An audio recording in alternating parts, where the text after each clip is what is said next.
हरे कृष्णा, राधे राधे। आज जानेंगे अखंड द्वादशी 2025 की संपूर्ण जानकारी।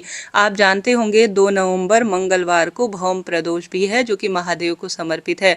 मंगलवार के दिन जब त्रयोदशी तिथि व्याप्त होती है तो यह चमत्कार रूप में हो जाती है। आप सभी अगर प्रदोष व्रत करते हैं तो 2 दिसंबर दिन मंगलवार के दिन ही व्रत कीजिएगा।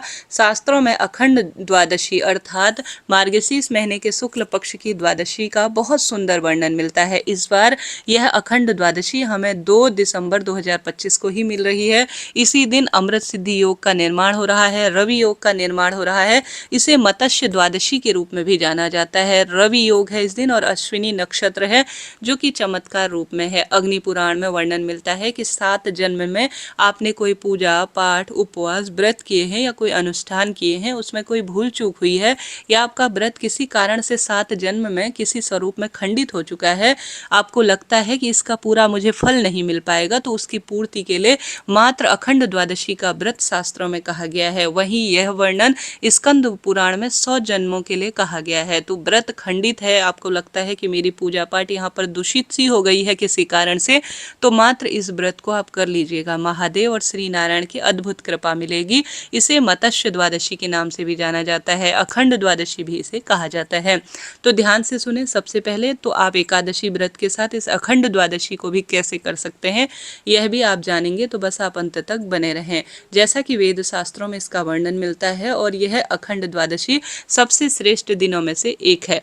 इस दिन आप सभी को संभव हो तो श्री नारायण और महादेव की विधि विधान से पूजा करनी है।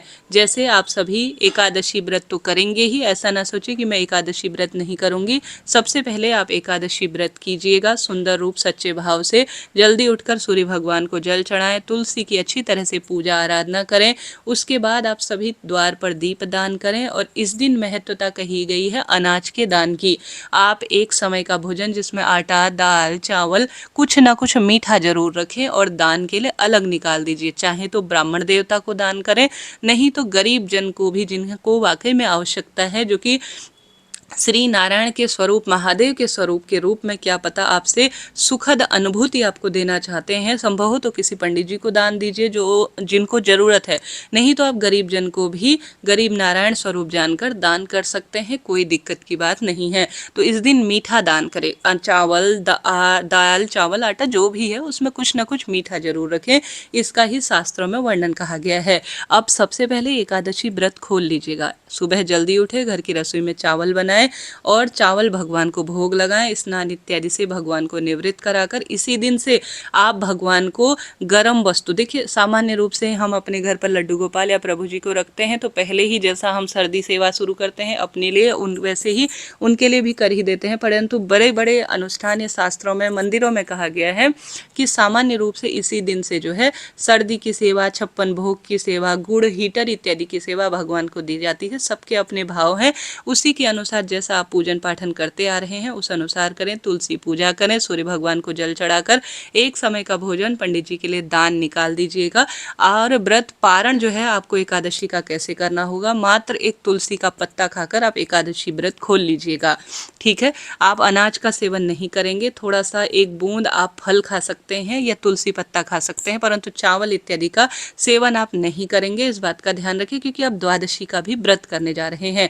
अब आपने भगवान की थोड़ा पूजा आराधना करी, दान निकाल लिया और तुलसी पूजा कर ली। फिर आपको लेना है संकल्प। अपने घर के मंदिर में अपने दाहिने हाथ में चावल और पुष्प लीजिए और कहें मेरा नाम गोत्र यह है, जो भी आपका नाम गोत्र है, मैं इस घर में रहती हूँ, इस स्थान पर रहती हूँ, मैं आज अखंड द्वादशी मत्स्य द्वादशी या आप साथ में यह जो प्रदोष व्रत है उसे भी करते हैं तो उसका भी संकल्प ले, दाहिने हाथ में सभी चीज़ें लेकर और कहें कि मेरे यह जो है आज मैं अखंड द्वादशी का भी व्रत रखने जा रही हूँ और एकादशी व्रत पारण के बाद आज द्वादशी का व्रत मेरा संपूर्ण फल हो और मुझे इस व्रत का फल मिले, ऐसी प्रार्थना करते हुए सामग्री को जो आपने अपने हाथ में ली है भगवान जी के श्री चरणों में छोड़ दीजिए। और पूरा दिन आप चाय पानी फलाहार इत्यादि ले सकते हैं और इस व्रत को आप कीजिएगा। इससे मैंने आपको जैसा विदित कराया संपूर्ण सुख की स्वयं ही अनुभूति हो जाती है और यह व्रत किसी चमत्कार से कम नहीं है।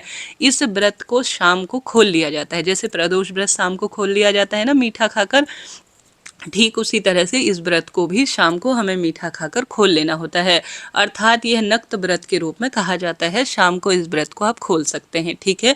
इस दिन महादेव के शिवलिंग पर, जैसे कि भौम प्रदोष है, आप सभी आवश्यक रूप से महादेव के शिवलिंग पर गेहूं समर्पित करें, चंदन समर्पित करें, लाल फूल समर्पित करें, मसूर की दाल समर्पित करें, ताकि कर्ज से मुक्ति मिले, क्रोध कम आए, सांसारिक मानसिक पीड़ा तंग ना करें। इसके लिए आप सभी को यह कार्य करना चाहिए। प्रदोष व्रत पूजा का समय मैंने स्क्रीन पर दिया है ताकि आपको कोई भी दिक्कत ना हो। तो इसी दिन आपको मंगल प्रदोष व्रत करना है। प्रदोष व्रत नहीं कर पाते हैं तो मात्र इस अखंड द्वादशी का व्रत करें। अखंड द्वादशी का व्रत नहीं कर पाते हैं, सामान्य एकादशी का ही व्रत करते हैं तो भी कोई दिक्कत नहीं। बस आप भगवान की, जैसे श्री नारायण की आराधना, महादेव की पूजा, बेल पत्र और तुलसी वृक्ष की पूजा जरूर कीजिए। दीपदान जरूर करें और मीठा दान करें।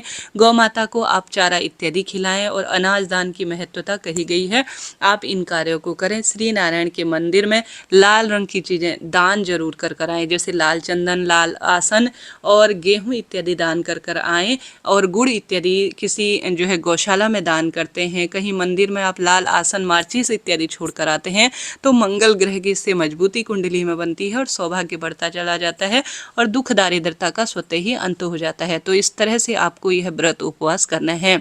आशा है, उम्मीद है आप समझे होंगे। ज़्यादा से ज़्यादा दान पुण्य की महत्वता दें। राधे राधे, जय श्री कृष्ण।